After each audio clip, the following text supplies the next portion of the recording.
আপনি যখন কোনো সম্পর্কে জড়িয়েছেন তখন এই ঘটনাগুলো সাইকোলজি ভাবে ঘটে থাকে। 1, তার কণ্ঠ শুনে আপনি অকারণে হাসবেন। 2, আপনি বারবার তার টেক্সট করবেন। 3, আপনি যখন তার সাথে থাকবেন তখন আপনি সত্যিই খুব ধীরে হাঁটবেন। 4, আপনি যখনই তার সাথে থাকবেন তখন আপনি খুব লাজুক হওয়ার ভাব ধরবেন। 5, তার সম্পর্কে চিন্তা করার সময় আপনার হৃদয় স্পন্দন দ্রুত এবং দ্রুত হবে।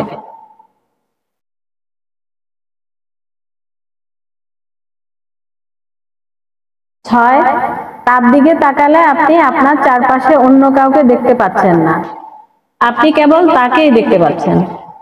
7, প্রতিটি গান আপনাকে তাকে মনে করিয়ে দেয়। 8, আপনি সারাদিন তার কথা ভাবতে শুরু করেন। 9, আপনি বুঝতে পারবেন যে আপনি যখন তাদের সম্পর্কে চিন্তা করবেন তখন আপনি সবসময় নিজের কাছে হাসছেন। 10, এই কথাগুলো শোনার সময় পুরোটা সময় আপনার মনে একজন মানুষ ছিল। এবার ভেবে দেখেন সে মানুষটা আপনার ভালোবাসার মানুষ কিনা, নাকি মিছা কইলাম।